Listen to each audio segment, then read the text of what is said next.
거기 앉으면 돼요. 잘 바꿔요? 사무엘하 11장 1절에서부터 5절 말씀 교도하도록 하겠습니다. 그해가 지나도 왕들의 출정할 때가 되어 다윗이 요압과 함께한 그의 신하들과 온 이스라엘을 보내니 그들이 암몬 자손을 멸하고 라빠를 포위하니라. 그러나 다윗은 그대로 예루살렘에 머물렀더라. 저녁 무렵에 다윗이 침상에서 일어나 왕궁 지붕위를 거닐다가 한 여인이 목욕하고 있는 것을 지붕에서 본지라 그 여인이 보기에 심히 아름답다. 다시 보내 그 여인을 알아보게 하니 어떤 사람이 말하기를 이 여인은 엘리암의 딸이요 히딘 우리의 아내 바세바가 아니니까 하니라. 다윗이 사자들을 보내 그 여인을 데려오게 하여 그녀가 다윗에게로 오니 다윗이 그녀와 동침하더라.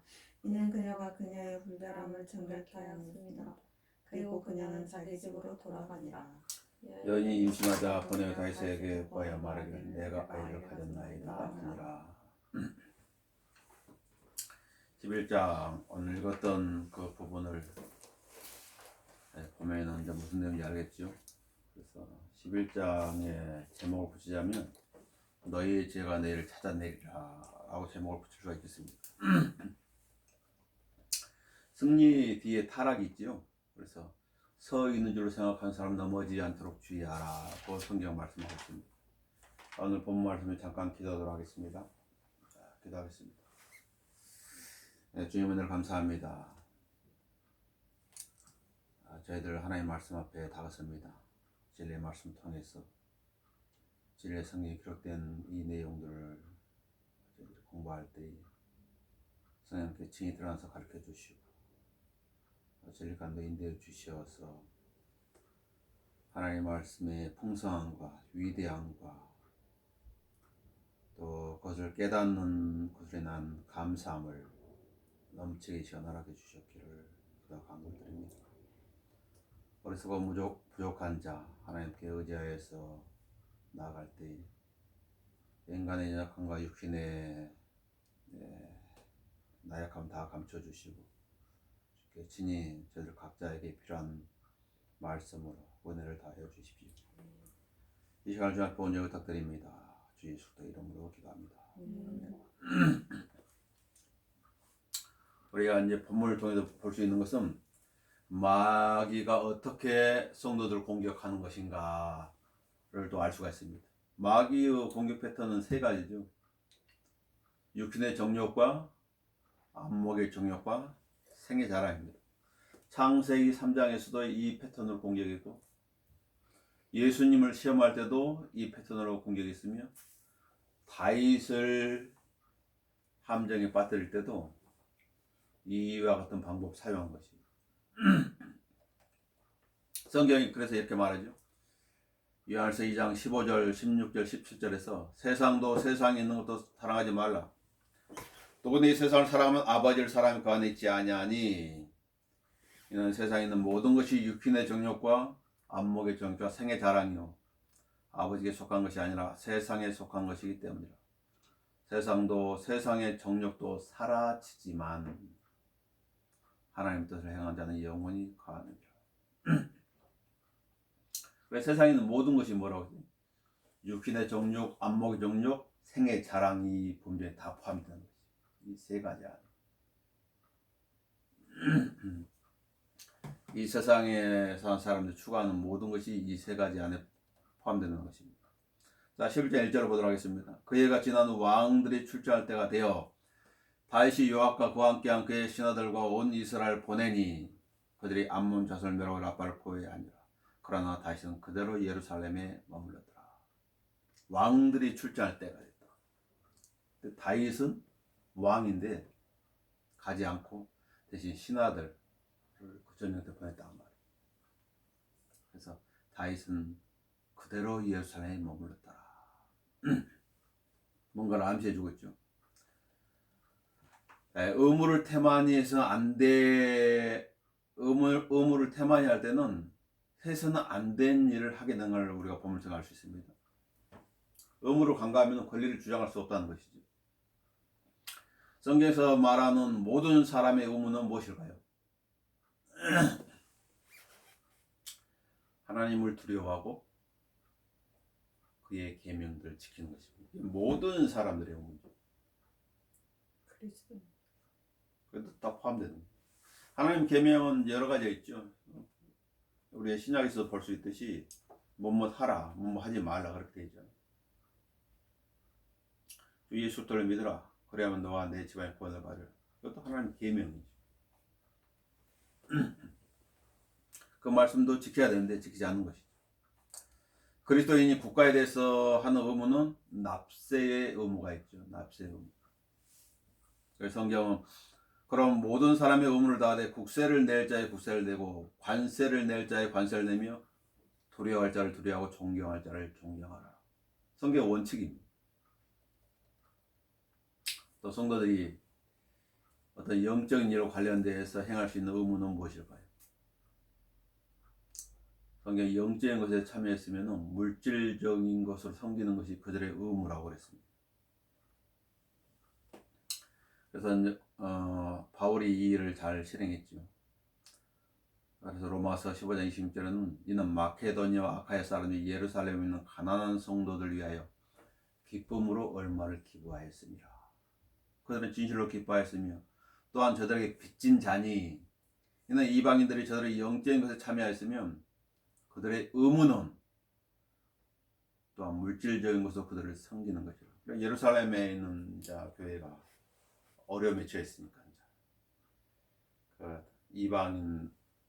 이방인들이지만 구원받은 지체들 아니 어려운 사정을 들고 바울의 편에 가난한 성도들을 도울 수 있는 그 기부금을 모아가지고 예루살렘에 전달해 주는 것이죠. 왜냐하면 영적인 것은 유대인에게서 구원이 유대인에서 나오듯이 영적인 것은 유대인에게서 나왔지 이방인에게서 영적인 것이 나오지 않았거든.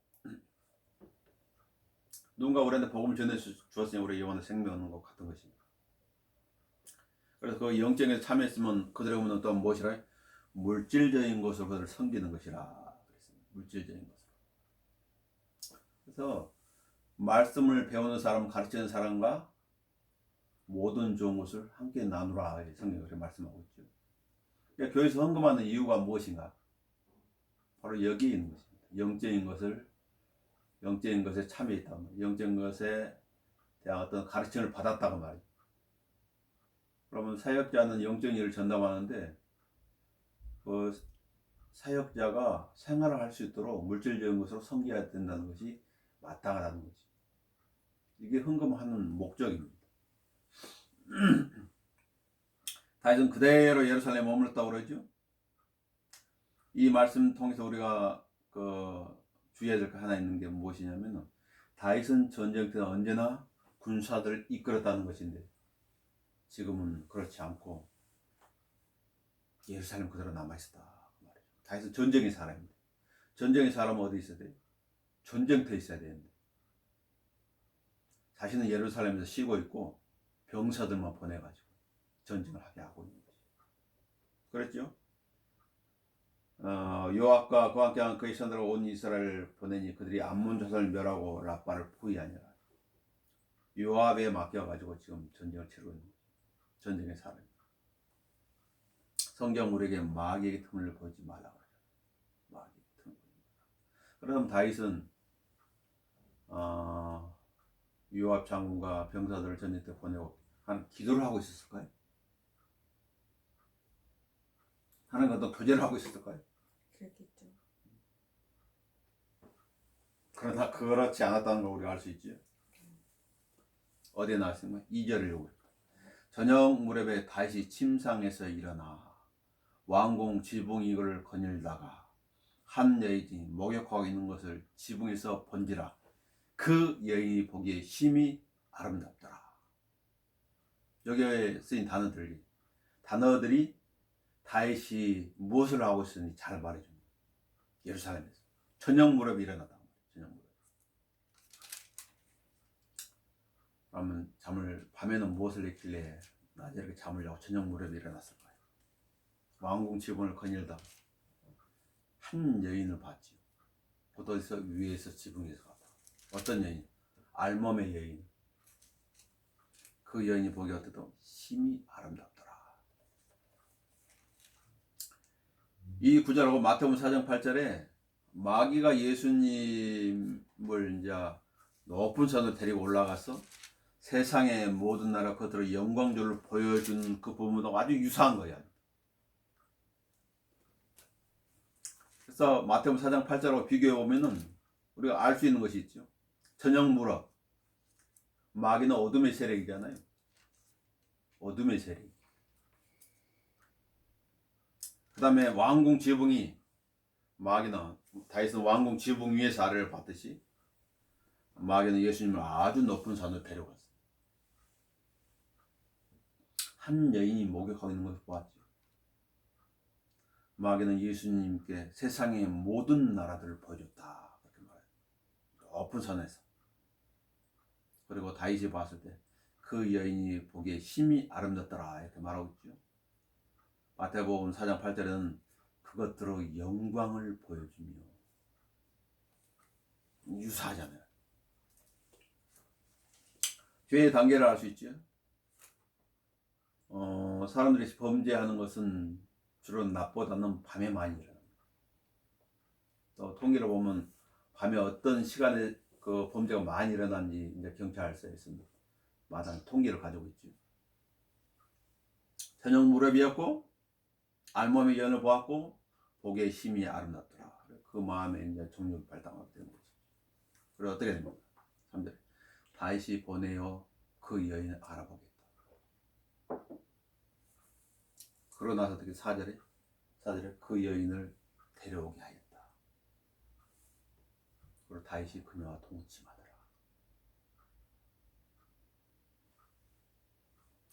다시 밧세바를 사랑해서 데려왔을까요? 아닙니다. 성경에도 그런 말이 없어요. 육신의 욕망을 채우기 위해서 데려온 거예요. 육신의 욕망. 다윗의 그 육신의 욕망은 끝이 없는 것입니다. 봐볼까요? 사무엘하 3장 2절을 봐보세요. 육신의 욕망을 보라. 사무엘상은 놔두고 사무엘하만 보라. 사무엘하 3장 2절에 보면 사무엘하 3장 2절부터 보면 헤브론에서 다윗의 아들들이 태어났으니 그의 첫 태생은 암논으로 이스라엘 여인 아히노암의 소생이요. 이스라엘 여인 아히노암. 둘째는 나발의 아내였던 아비가일. 셋째 부인은 그수랑 탈미의 딸 마카. 넷째는 하킷이라고 나오지. 다섯째는 아비탈이라고 나오지. 여섯째는 이드라함으로 다윗의 아내 에글라의 소생이라고 해요. 에글라. 지금 여기 6명의 그 부인들이 언급되어 있잖아요. 6명의 부인들. 만족했을까요? 5장 13절 봐봅시다. 5장 13절을 보시면 다시 헤브론에서 온 후 예루살렘에 더 많은 첩들과 아내들을 취하였으니 더 많은 첩들, 더 많은 아내들. 그래서 어떻게 했습니까? 그것도 부족해가지고 이번에는 남의 부인까지 빼앗아가지고 그 여인을 돌입했죠.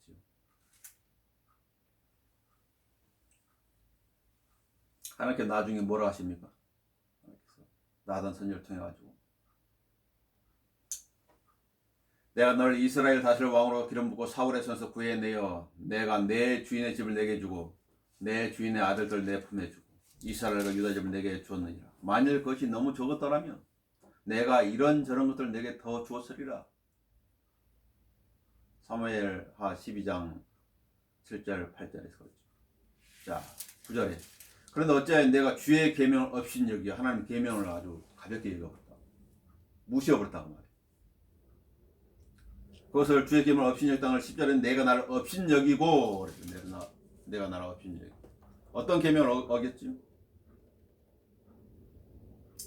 다른 아내를 취하지 말라는 거. 만약에 취하면 어떻게 그 두 사람 돌로 쳐 죽이라는 그 계명을 어겼지. 내 이웃의 아내를 빼앗지 말라고 탐내지 말라고 한 10번째 계명을 어긴 것입니다. 다윗은 10계명 중에 제 10번째 계명을 어겨버렸죠. 어떤 그 부자 관원도 영생과 관련해서 주께 왔지만은 그 탐시의 문제를 해결하지 못했죠. 10번째 계명 관련돼서는 슬퍼하며 돌아가 버립니다. 탐시. 탐시는 뭐라고 그랬죠? 탐시는 우상 숭배라고 했죠. 자, 우리가 여기 본문에서 이제 뭐 하나 중요한 게 있는데 눈의 중요성을 볼 수가 있는 거예요. 눈. 만약 다윗 왕이 소경이었다면은 못 봤겠지요. 못 봤다면 11장에 일어나는 사건 일어나지 않았을 거예요. 보는 것이 얼마나 중요한지 말해준 거죠. 눈이라는 단어는 창세기 3장 5절에 처음으로 나오는데 이 마귀 입에서 처음으로 그 눈이라는 단어가 언급되는 거죠. 눈이 열리고 그 열매를 먹는 날에 눈이 열리고 신들과 같이 되고 선악을 알게 될 것이다. 하나님께서 못하게 하신 거야. 마귀의 유혹에 넘어가서 그들의 눈이 진짜로 열렸죠. 열리긴 열렸어요. 신들같이 되었나요? 신들같이 된 것이 아니라 선악을 알게 되었지만은 그들이 마귀 유혹에 넘어간 결과 그들의 눈에 비친 것은 자기들의 벌거벗음을 보게 되었고, 두 번째는 두려움이었어요. 그리고 변명하고 책임 전가 그들이 따르죠. 제 유혹에는 약간의 달콤함이 있는 것입니다. 그러나 그 죄의 쓴맛은 4,000년 동안 이어집니다. 예수님께서 오시기 전까지. 사람들의 마음속에 있는 것들은 무엇일까요? 마태복음 마가복음 7장 21절 봅시다. 마가복음 7장 21절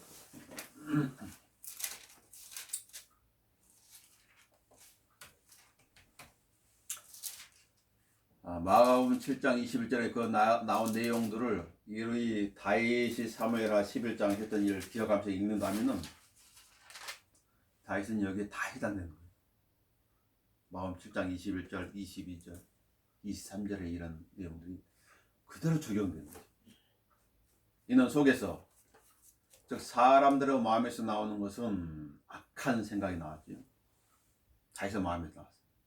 그러고 나서 간음, 음행, 살인, 도둑질, 남의 아들 빼앗았잖아요. 도둑, 탐욕, 그렇죠. 악의, 사기, 누굴 속였잖아요. 나중에 우리아를 방탕한 것이죠. 악한 눈, 선한 눈이 아니었죠. 그리고 하나님을 못 오겠지요. 자기가 한 잘못 몰랐어요. 교만했지요. 이것을 어리석음이라고.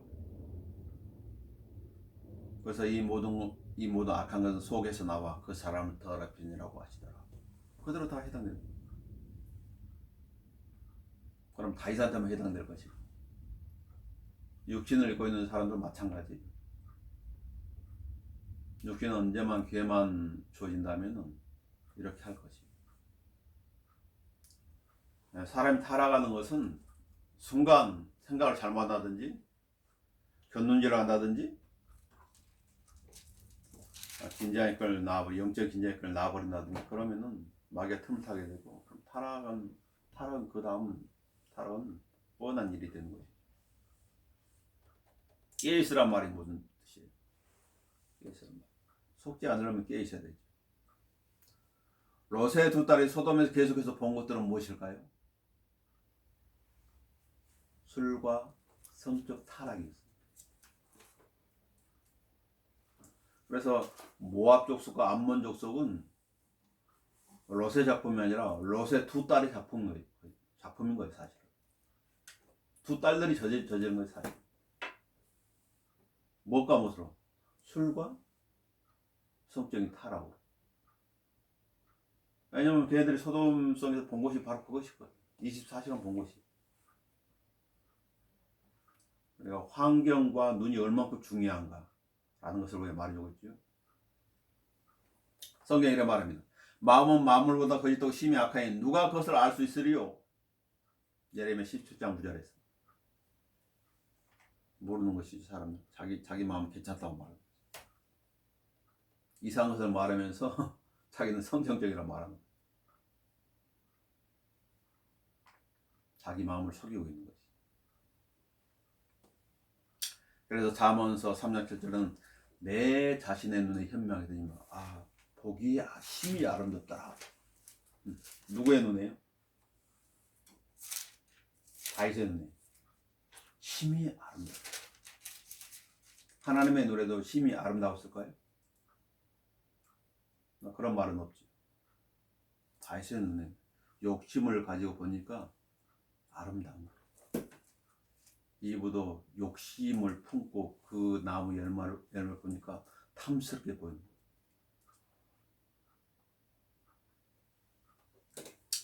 그래서 내 자신 눈에 현명하게 되지 말라. 주를 두려워 악에서 떠나라. 이렇게 말씀하고 있죠. 눈이 무엇을 보느냐에 따라서 그의 온몸은 빛으로 가득 찰 수도 있고 온몸은 어둠으로 가득 찰 수도 있어요. 예수님께서 마태복음 6장 22절 23절 말씀 주신 것이죠. 몸의 빛은 눈이라. 네가 무엇을 보느냐에 따라서 너의 온몸이 어둠으로 가득 차서 맨날 나쁜 일만 할 수 있고, 너의 눈이 성경을 본다면 빛으로 가득 차가지고 선한 일을 할 수 있다. 성경을 보는 것은 자기 자신을 지키는 것이 사실. 다른 사람을 위하는 것이 아니라 내 자신을 지키는 것. 자기 자신을 지켜야 가족도 지킬 수 있죠. 사랑하는 사람도 지킬 수가 있는 거죠. 마귀는 항상 틈을 보고 있다는 사실을 알아야 돼.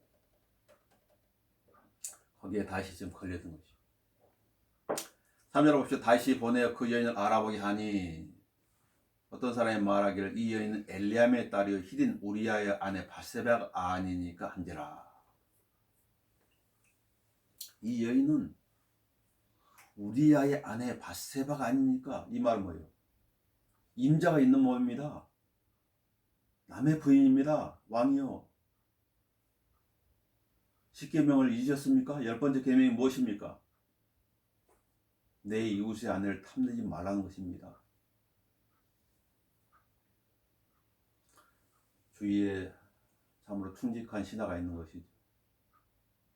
올바른 조언자가 있다고 하는 것은 그 사람한테 복이에요. 그러나 같이 악에 동조하는 사람을 가지고 있다 하면 그 사람도 불행한 거죠.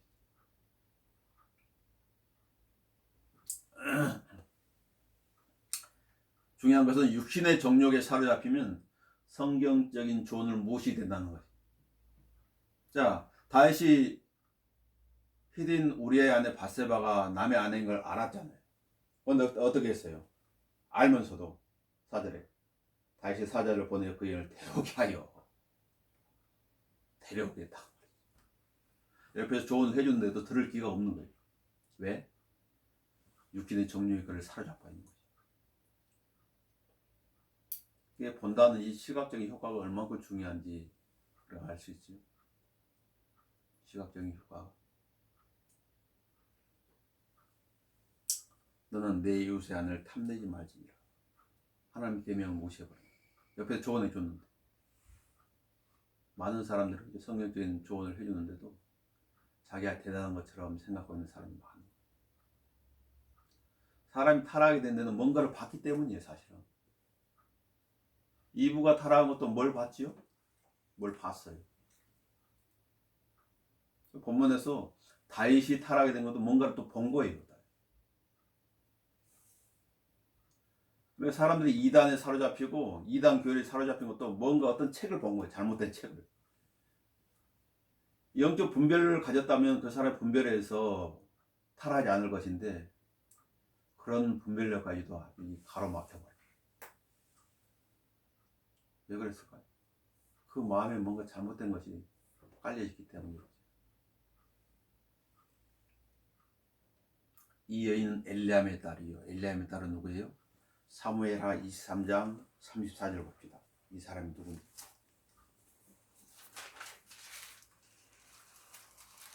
사무엘하 23장 34절에 다윗의 용사들을 언급하고 있는 것 중에 34절을 보면 그 제일 끝은 머리. 힐로인 아이도펠의 아들 엘리암 말이죠. 아이도필이요. 아이도펠은 나중에 압살롬이 반역할 때 그 압살롬의 반역에 가담했던 사람이 지혜자야. 어떤 계략을 내놓은 사람이야. 똑똑한 사람이지. 그 길은 아이도펠의 아들 엘리암인데 바세바는 그 엘리암의 딸이니까 쉽게 말하면 아이도펠의 손녀딸이에요. 손녀딸.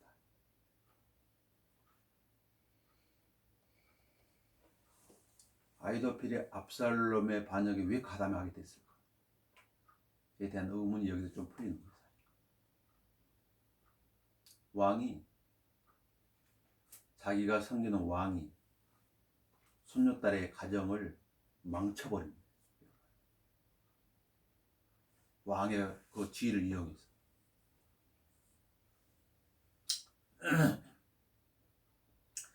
왕이 그 아이도필은 왕의 조언자, 상담자인데 역대상 27장 33절에 하면 왕이 상담자니까 왕에 대해 잘 알고 있잖아. 조언도 해주고 어떤 문제를 해결할 수 있도록 상담해 준 사람인데 아무리 존경하는 왕이라 할지라도 자기 손녀딸의 가정을 망쳐버렸을 때 왕을 어떻게 보았을까요? 아이도펠. 자, 아이도펠의 생각보다도 하나님은 이 다윗이 행한 일을 어떻게 보았을까? 11장 27절을 봐보세요. 보면 더 봤어요. 11장 27절을 보시면 20장 제일 끝에 그러나 다윗이 행한 그 일이 주를 불쾌하게 하였더라. 이 표현은 전에도 봤죠. 다윗이 필리스틴의 방법으로 하나님의 기회를 옮겨왔을 때 하나님께서 우살을 치셨잖아요. 우살 치셨어. 그때 다시 머리를 주를 불쾌히 여겼다. 그래가지고 하나님의 기회를 다른 곳으로 옮겨버리고 가든 오베데돔이죠. 그 불쾌했다. 아주 기분 나빴다고 말이야. 마찬가지 다윗이 행한 그의 주님은 아주 불쾌한 거예요. 사절을 봅시다. 다윗이 사절을 보내서 그 여인을 데려오게 하여 그녀가 다윗에게로 오니 다윗이 그녀가 동침하더라. 이는 그녀가 그녀의 불결함을 정결케 하였습니다. 그리고 그녀는 자기 집으로 돌아가니라. 누가 왕이면 거기 갈 수 있을까요? 지금 다윗을 다스리고 있는 것은 무엇일까요? 하나님일까요? 육신이죠. 육신. 다윗을 하나님의 마음에 합한 자라. 하나님께서 함께 하신 자. 우리 사무엘하 그 11장 이전에 보면 하나님께 함께 하더라. 하나님께 다윗과 함께 하더라. 그런 말도 나오잖아. 하나님께 함께 하고 있었는데 다윗은 지금 그걸 잊어버리고 있는 거죠. 무엇이 그러하여 잊어버려 있을까요?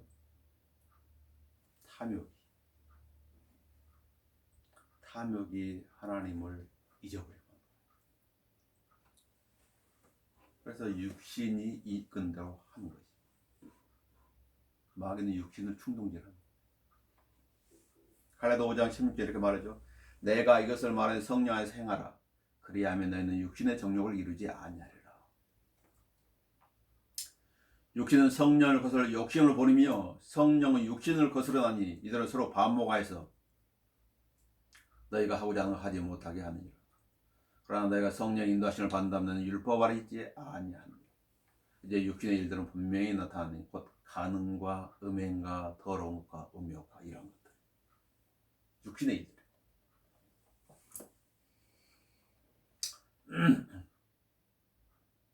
다시 이 일을 해하고 나서 후회했다는 말이 없죠. 11장 읽어보면 다시 후회하더라. 내가 왜 이런 일을 했을까? 그런 말이 없어요. 뭐가 잘못된 거예요. 그리스도인도 육신이 그 사람을 주장하게 되면은 성경적인 조언을 무시하게 되고 들어오지 않는 거예요. 사실 그리스도인 안에 철옹성이 있는 거예요. 철옹성. 결정적인 순간에 그 철옹성에 숨어 있는 그런 것들을 통해 마귀가 그 사람 한 방에 무너뜨려 버릴 수도 있는 거예요. 그래서 성경은 모든 것을 그리스도께 복종케 하라 그랬죠. 육신을 이길 수 있는 사람은 아무도 없어요. 예수님 외에는 없는 거예요. 어떤 성경적 권면을 들었다면 즉시 무릎을 꿇어야 됩니다. 지금 제가 잘못 생각하고 있다면 용서해 주십시오. 제 생각을 바로잡아 주십시오. 지체의 권면을 잘 받아들이지 못한 걸 용서해 주십시오. 깨어있다고 하는 것은 하나님의 말씀을 늘 함께하는 거예요. 하나님의 말씀. 저는 얘기했잖아요. 어떤 사람이 주일날 무슨 설교를 들었는지 잊어버렸지만 그 어떤 인간을 바구니에 비유했을 때 물속에 한번 담그면은 물은 내가 가둘 수 없지만 다 빠져나가 버리니까 구멍이 쑥쑥 뚫려 있으니까 그 바구니는 깨끗해진다는 거예요. 내가 모르는 그런 먼지들이, 영적인 먼지들이, 더러운 먼지들이 여기저기 묻어 있을 수 있는데 그걸 씻어낸 건 무엇인가? 하나님의 말씀이라는 거예요. 그래서 성경을 읽어야 돼요. 모르더라도. 두 번째는 알면서 읽으면 너무 좋겠지. 그러려면 어떻게 돼요? 하루에 기도해야지. 내 눈을 열어주십시오. 하나님의 말씀에 놀라운 것을 볼 수 있는 눈을 주십시오. 그래서 제가 하나님의 말씀을 존귀히 여기는 사람 되게 해주시고 하나님의 말씀을 존중하는 사람 되게 해주시고 판단자가 되지 않게 해주십시오. 지금 라오디케아 인드로 교회 시대에는 하나님의 말씀을 판단하는 사람들이 너무 많아. 너무 많은 게 사실이에요. 그리스도인이라고 하는 사람들이 그래요. 자기들이 성경 위에 올라가 있는 사람이 너무나 많은 거예요.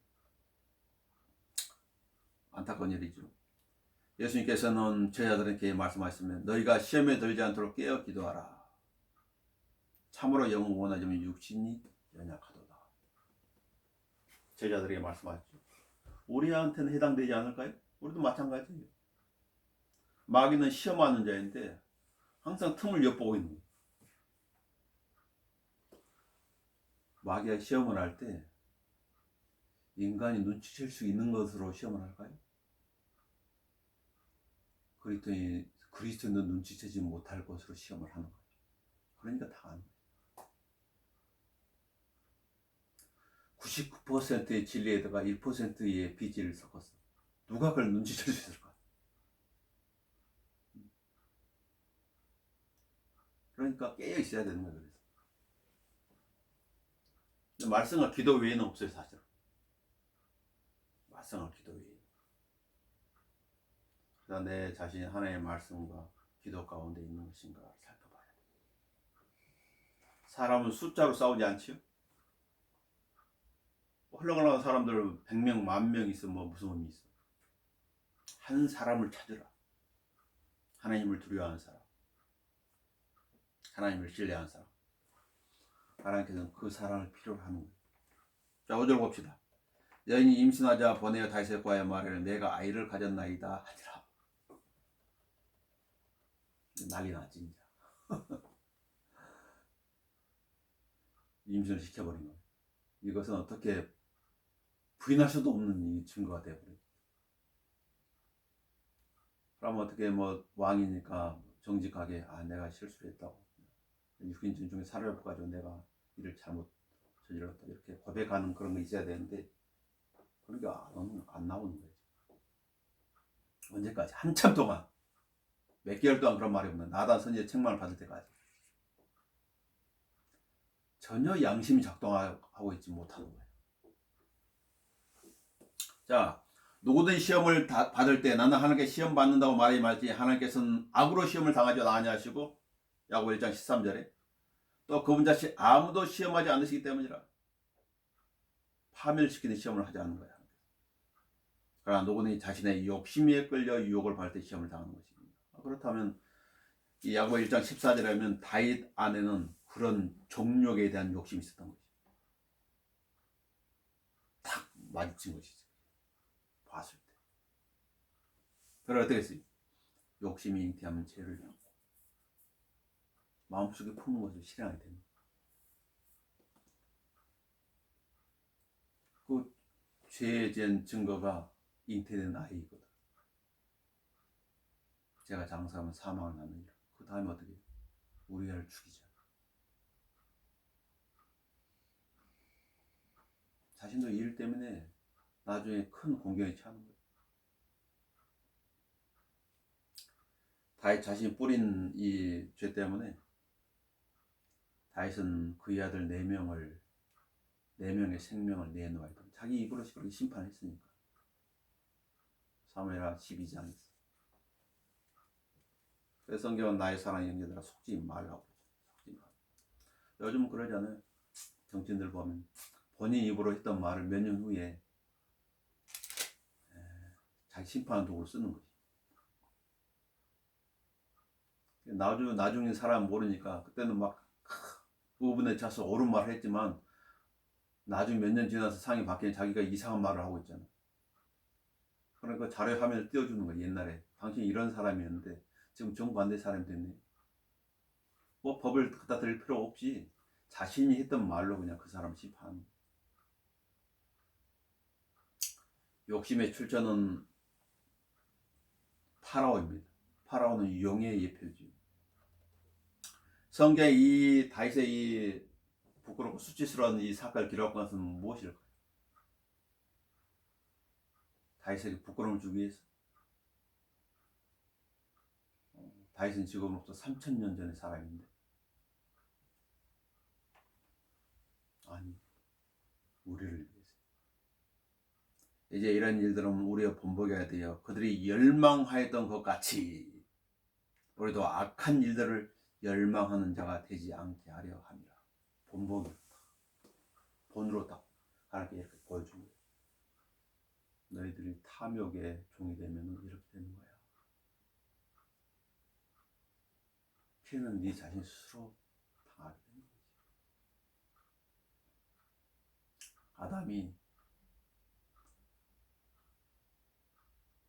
아담에게 주어진 선악을 알게 된 지식이 나면 먹지 말라. 네가 먹는 날에는 반드시 죽으리라. 그걸 따먹었을 때 자기가 한 그 일이 이렇게 6000년 이상을 인류를 괴롭힐 것이라고 생각이나 했을까?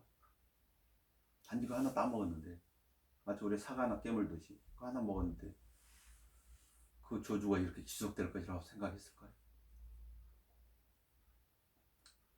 딱 쉬운 거야. 하나를 딱 타협하게 되면 그 사람은 2개를 타협하게 되는 거야.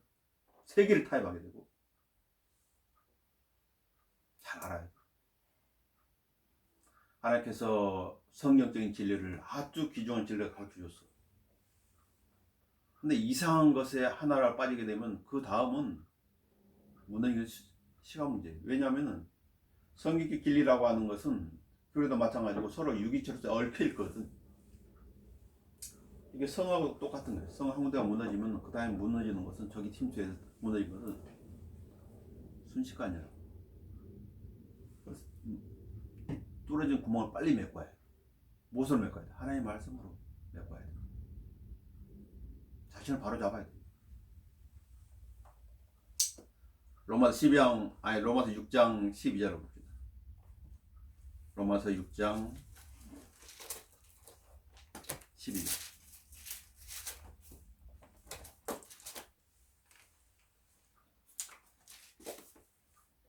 그러므로 너희는 죄가 너희 죽을 몸 안에 군림하지 못하게 하여 몸의 정욕 가운데 지에게 순종하지 말고. 다윗이 이 말씀을 유념했다면 좋았을 것을. 그리스도인이라는 사람들이 이 말씀을 유념했다면 참 좋았겠죠. 13절에 너희 지체를 불의의 병기로 죄에게 내어주지 말고. 우리 지체는 눈도 우리 지체의 눈 보는 거. 잘못 보게 되면 실족하게 되는 거예요. 그래서 사람이 길 가다 넘어지는 이유가 잘못 봤다든지 그러면 넘어지는 거예요. 구덩이에 빠지고.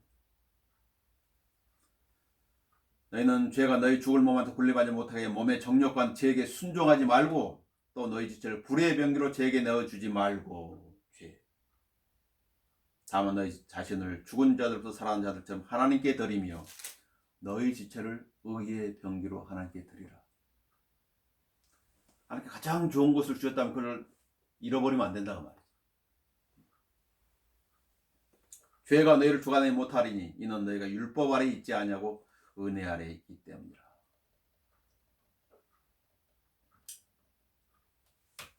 그렇다면 14절의 말씀 따르면 죄가 그 사람을 주관하는 거예요. 그 사람 죄가 타협했기 때문에 죄가 그 사람을 주관하는 거예요. 타협을 했기 때문에. 죄가 들어올 수 있는 길을 열어줬기 때문에. 육신이 활동할 수 있는 그 영역을 열어줬기 때문에. 성령으로 충만하라. 이 말은 죄에게 틈을 주지 않는 길이에요.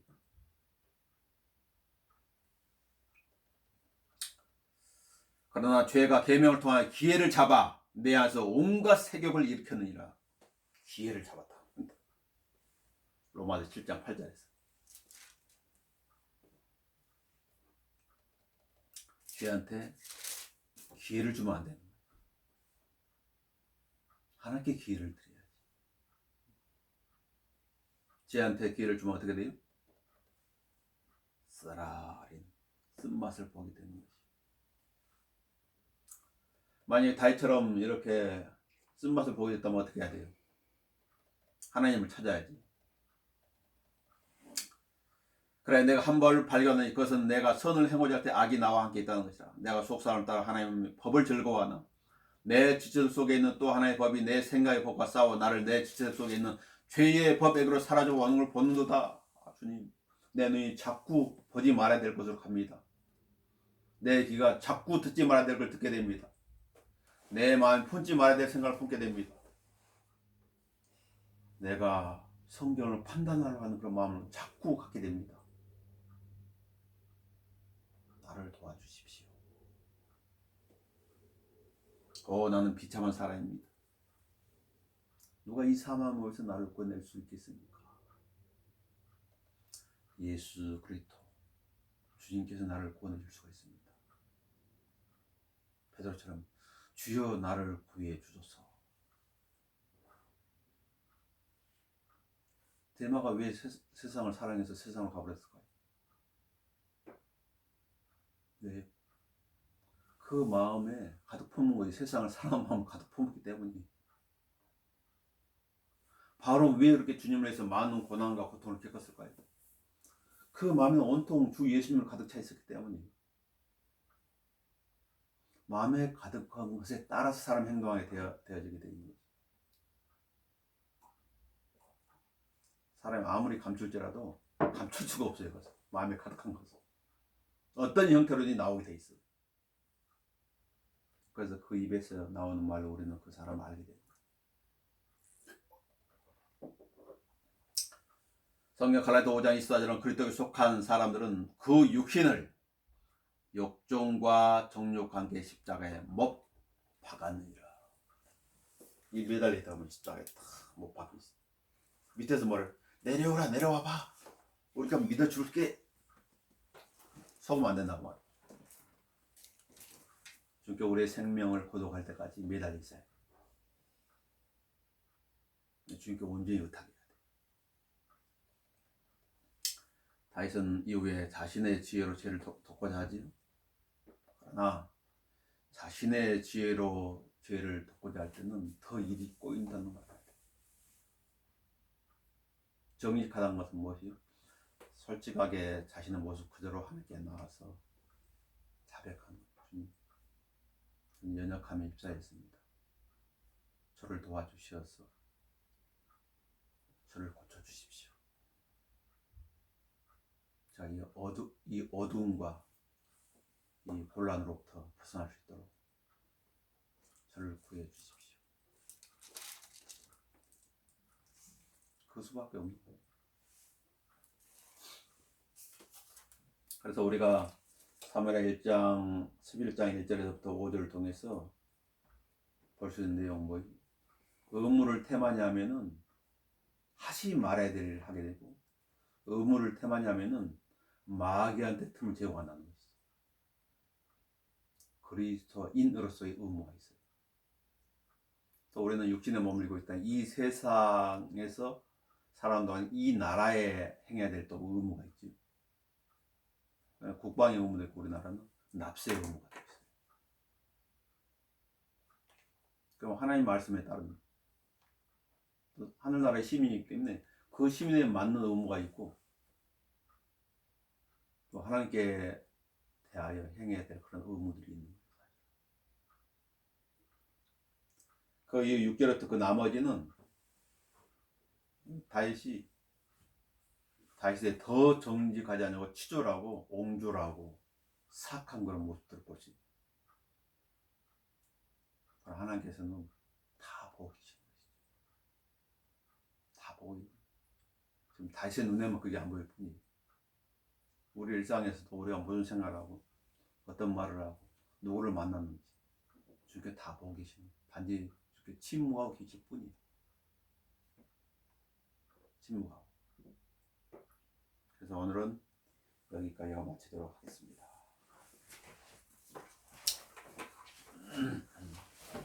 이거 차 진짜 맛없다.